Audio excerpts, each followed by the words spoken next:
Into the weather, millions of Americans across the Southeast and Midwest are under quality alerts, or air quality alerts, I should say, after smoke from northern wildfires in Canada has once again made its way down to the continental U.S.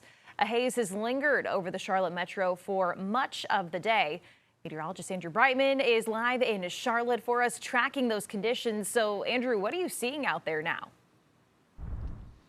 Yeah, Annie, it's just been another very hazy day across the Carolinas. A hot, hazy, humid. Not exactly the three H's we're loving here across the Carolinas, but we're getting towards the end of June. So let's really talk about what's going on here. First, we need to start off with the code orange that we have in effect across portions of the Carolinas, really focusing from Charlotte points off to the north that you see in effect through midnight tonight for, again, smoke as well as ground level ozone. And that's causing some of the poor air quality today. And the code orange that's in effect means that the air is unhealthy for our most sensitive groups, those with lung issues, asthma.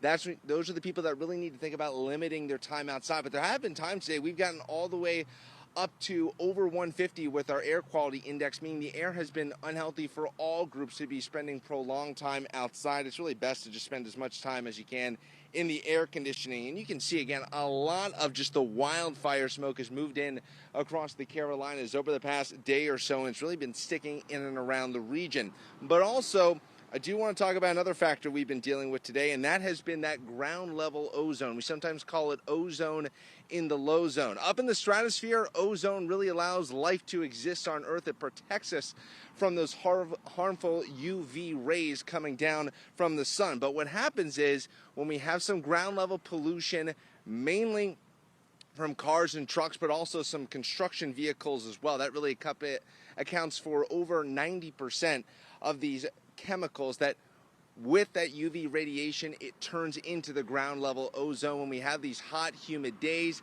that's how we get that elevated level of ozone in the lower levels of the atmosphere and what we call the troposphere. And that's also why we have the code orange along with the elevated level of wildfire smoke that we have across the Carolinas. The good news is you can see that overall, while we're not going to get all the way back to green, we are going to be seeing some improvement here with our air quality over the next couple of days as we head into the weekend. Still going to be dealing with those storms.